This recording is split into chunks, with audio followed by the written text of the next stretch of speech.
Dirlantas Polda Metro Jaya Kombes Pol Sambodo Purnomo mengatakan tidak ada penutupan ataupun pengalihan akses keluar masuk Jakarta. Pembatasan moda transportasi hanya dilakukan terhadap moda transportasi penumpang, yaitu dengan membatasi jumlah penumpang.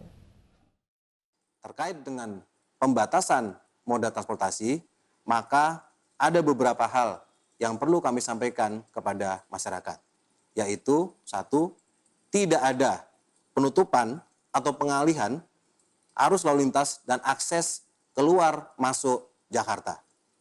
Yang kedua, pembatasan moda transportasi dilakukan terhadap moda transportasi yang mengangkut penumpang, baik pribadi maupun umum, dan moda transportasi yang mengangkut barang.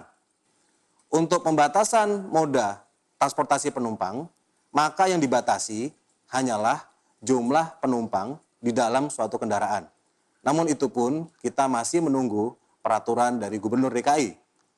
Untuk pembatasan moda transportasi barang, maka dapat disampaikan bahwa semua layanan transportasi, baik darat, laut, maupun udara, itu masih bisa berjalan.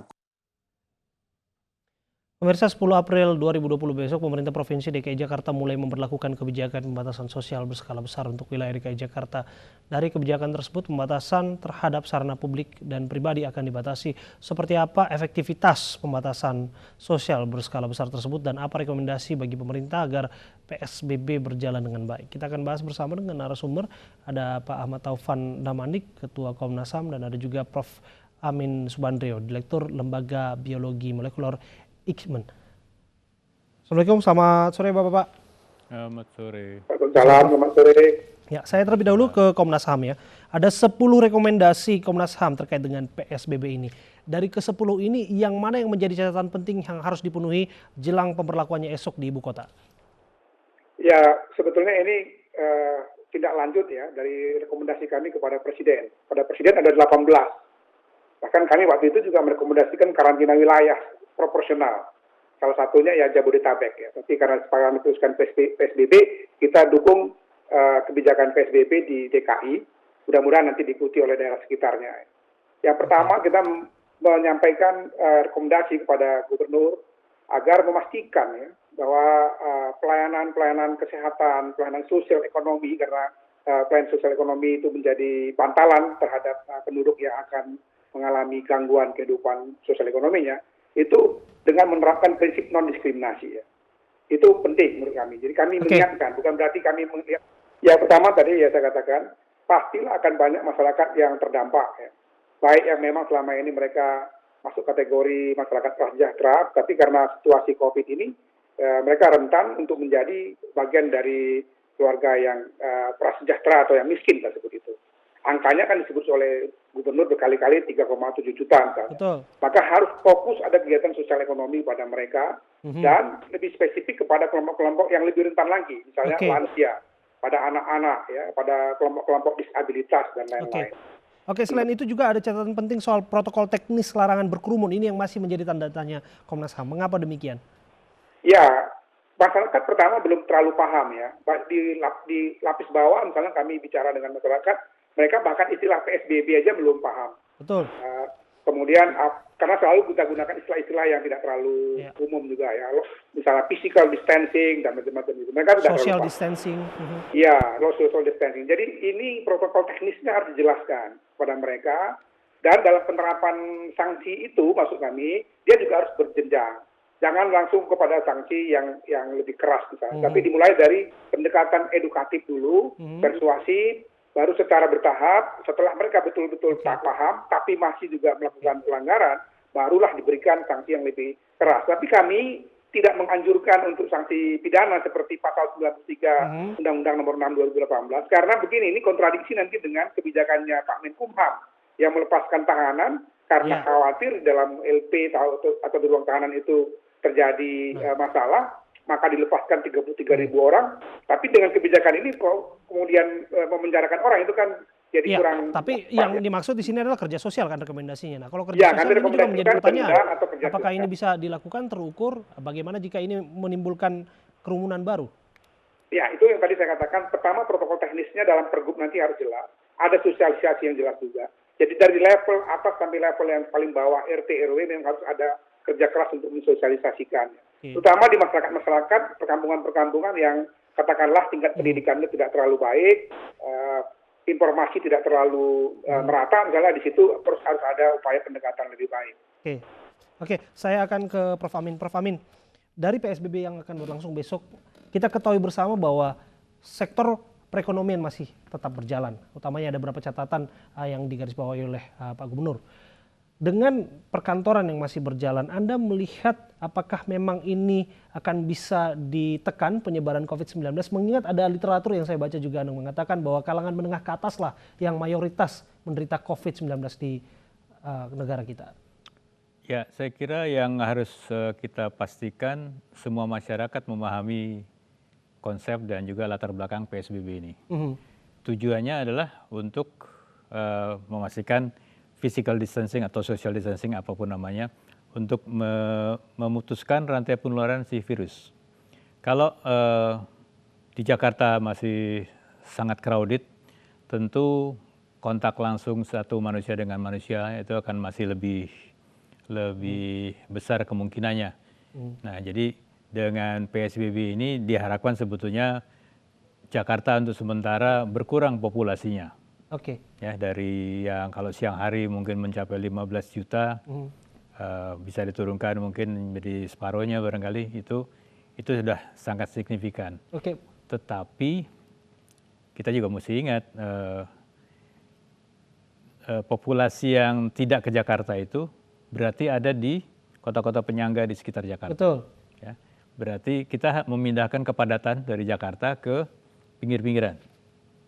Ya. Nah, itu yang harus dipikirkan. Mereka mungkin sehari-hari kalau siang hari di dalam rumah atau sekitarnya jumlah orang yang ada di situ kan sedikit. Betul. Nah, dengan mereka tidak boleh ke Jakarta berarti populasi di situ akan meningkat. Tambah. Nah, itu juga mesti dipikirkan akan terjadi kepadatan baru. Nah, kita mesti memastikan bahwa kepadatan yang baru itu tidak menjadi epicenter baru. Itu menjadi penting. Karena 2 minggu kemudian atau berapa minggu kemudian ketika PSBB dihentikan, kita harus memastikan bahwa mereka yang kembali ke Jakarta untuk bekerja tidak membawa virus dari tempatnya. Betul. Sebab kalau itu membawa berarti akan menimbulkan gelombang kedua atau peak kedua. Itu futuristik. Tapi bagaimana yang depan mata kita? Yang perkantoran tetap berjalan, ekonomi dipastikan tetap berjalan. Premis yang dikeluarkan oleh lembaga Anda ini juga menarik bahwa kalangan menengah ke atas lah yang sangat rentan. Saya baca juga literatur itu mengatakan bahwa orang-orang yang bekerja di ruangan AC dengan kelembapan tertentu ini yang justru menambah daftar penderita COVID-19. Betul. Itu yang sekali lagi mesti dipahami oleh mereka yang tetap harus kerja di kantor, bahwa physical distancing itu harus dijaga karena sekali lagi mereka harus tahu tujuannya apa PSBB.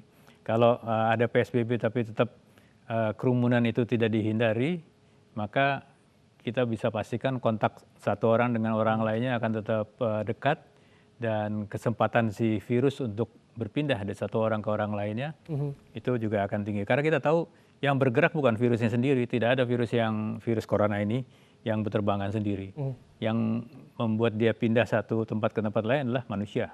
Nah, jadi justru manusia ini yang harus dibatasi pergerakannya supaya tidak membawa virus ke tempat lain. Intinya adalah kita berupaya untuk memutuskan rantai penularan. Mau dikerja di kantor atau naik kendaraan umum, kita sudah lihat tadi jumlah orang di kendaraan umum harus dibatasi. Betul. Jumlah dalam mobil juga harus dibatasi. Di KRL, di MRT, di LRT juga demikian. Ya, itu untuk menjaga. Kalau kita lihat dalam keadaan sehari-hari normal, naik angkot misalnya atau naik kereta api, kita sulit sekali untuk menjaga jarak antar kita dengan orang sebelahnya. Nah, ini dengan logika seperti ini bisa dikatakan orang akan menganggap persepsi naik ojek online lebih aman dong. Ya, kalau dilihat dari jumlahnya, ya, tetapi kita mesti memastikan salah satu dari mereka bukan pembawa virus. Karena jarak walaupun pakai helm, tapi jarak kepala dengan kepala, muka dengan muka itu juga relatif dekat. Ya. Nah, itu juga mesti kita cermati itu. Ini soal Ojek daring ini sudah disinggung bersama ini Pak Taufan. Ini juga kaitannya dengan mereka yang ingin memenuhi kebutuhan hidup mereka. Mereka punya keluarga, mereka punya anak istri yang harus dibekali demikian begitu. Bagaimana ini memastikan hak-hak ini tetap terpenuhi di tengah PSBB? Ya, yang pertama harus ada pendataan yang jelas ya dari tingkat bawah, ya, dari RT RW misalnya. Terutama tadi yang saya katakan yang masuk kategori rentan. Jadi yang sebelumnya ini dia di atas garis kemiskinan, tapi karena situasi COVID yang sudah sekitar satu bulan ini, kemudian dia jatuh ke garis kemiskinan. Yang jumlahnya dalam beberapa kali pidato Pak Gubernur itu lebih besar daripada jumlah yang sekarang disebut sebagai masyarakat miskin atau masyarakat kelas sejahtera. Nah itu kan pendataannya kan belum dilakukan. Maka karena itu menurut kami harus ada pendataan yang segera dari tingkat bawah untuk kemudian mereka didaftarkan sebagai penerima bantuan sosial ekonomi itu. Ya, saya pikir itu hanya satu sektor. Anda juga pasti sudah dapat laporan juga mengenai karyawan yang di PHK dari sektor perhotelan, dari pusat perbelanjaan. Ini juga menjadi tanggung jawab serius untuk memastikan hak hidup mereka. Ya, dalam data yang disampaikan oleh pemerintah Provinsi DKI itu katanya sampai sekarang ini sudah hampir 120-an ribu ya. Dan itu nanti akan tetap terus meningkat. Sehingga karena itu dalam rekomendasi kami ke Presiden, kami juga menekankan poin mengenai sebisa mungkin mencegah PHK massal ya, dan juga memberikan satu perhatian yang khusus dalam bidang dukungan ekonomi terhadap dunia usaha kita, sehingga kemudian PHK massal itu tidak terjadi. Gitu. Itu kalaupun terjadi misalnya harus ada solusi-solusi yang menyebabkan para pekerja yang di PHK. Satu lagi yang juga jadi perhatian serius bagi Komnas HAM adalah akan pulangnya, bahkan sekarang sebagian sudah pulang, tapi nanti akan ada arus besar, terutama di bulan Ramadan. Tenaga kerja kita, terutama dari Malaysia, yang juga di sana lockdown. Ya. Karena lockdown, perusahaan-perusahaannya berhenti, tidak ada operasi, kemudian mereka pulang dalam jumlah yang nanti sekitar bulan Ramadan itu akan dalam jumlah yang sangat besar. Ini juga sebagian akan datang ke daerah Jakarta dan sekitarnya, Bodetabek itu. Oke. Sudah barang tentu juga Anda mengamati apa yang terjadi di negara sahabat kita, misalnya India. Ini sedang viral kan beberapa video yang menunjukkan bahwa bagaimana aparat di sana berupaya untuk mengatur social distancing dengan menggunakan dalam tanda kutip ya pentungan begitu. Apakah ini memang mungkin dilakukan negara kita mempertimbangkan aspek HAM? Justru kalau kita melihat pelajaran dari India, tawaran kami atau solusi yang kami tawarkan sejak awal adalah persuasif. Masyarakat kita lebih resisten kalau ada tindakan-tindakan seperti itu. Kita tahu di India dalam situasi normal pun misalnya polisi lalu lintas itu sering sekali memukul supir-supir yang melanggar rambu lalu lintas. Kalau di sini kan akan tertimbul resistensi dari masyarakat. Apalagi dalam situasi di mana mereka sedang mengalami hambatan ekonomi, banyak masalah, tiba-tiba ada tindakan kekerasan, itu akan menimbulkan reaksi yang menurut kita berbahaya ya. Jadi kami sarankan juga, kami sudah ngomong ke Mabes Polri untuk betul-betul hati-hati dalam menerapkan penegakan hukum. Kami sarankan untuk melakukan pendekatan persuasif terlebih dahulu. Kalaupun tidak bisa, ada tahap tertentu, kemudian bisa naik dalam tingkatan yang lebih keras, tetapi hindari apa yang disebut sebagai pemindanaan kurungan, karena pemindahan kurungan ini berkontradiksi dengan kebijakan pemerintah lainnya yang justru sekarang melepaskan para tahanan. Jadi itu tawarannya kenapa kami usulkan denda atau sanksi sosial ya.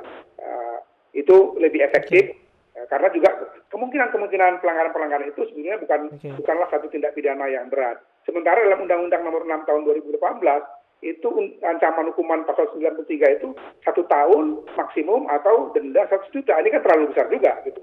Jadi mungkin Pergub bisa memberikan satu alternatif penegakan hukum yang lebih manusiawi ya, karena dugaan kita tidak akan terjadi pelanggaran-pelanggaran yang luar biasa. Kecuali kepada orang-orang, perusahaan-perusahaan yang misalnya tetap memaksa pekerjaannya untuk bekerja dalam batas-batas yang bertentangan dengan protokol distancing misalnya, atau ada pihak-pihak ketiga yang katakanlah mobilisasi barang-barang untuk ditimbun dan macam-macam, ini yang harusnya diberikan sanksi yang lebih tegas lagi. Tapi pada masyarakat saya kira pendekatan yang lebih persuasif, lebih edukatif itu lebih baik. Prof, dari sudut pandang keilmuan Anda, dari disiplin ilmu Anda, apa yang ingin ditambahkan dari sini? Ya, satu terkait dengan 10 rekomendasi tadi, kalau saya boleh usul, tambahannya adalah menghindari stigmatisasi terhadap petugas kesehatan. Oh, ya ini sangat penting. Tentu saja ini menjadi catatan Karena penting. kita mengalami, ya Pak ya, yang perawat misalnya harus keluar dari tempat kosnya. Karena dia bekerja di tempat yang merawat pasien coronavirus. Oke. Nah itu tidak hanya satu terjadinya. Dan itu Ya, juga akan discourage para petugas kesehatan. Ya. Relawan juga demikian, begitu diketahui mereka bekerja untuk coronavirus, langsung Oke. dikucilkan atau diminta pindah. Oke, apa faktor terbesar di balik ini semua?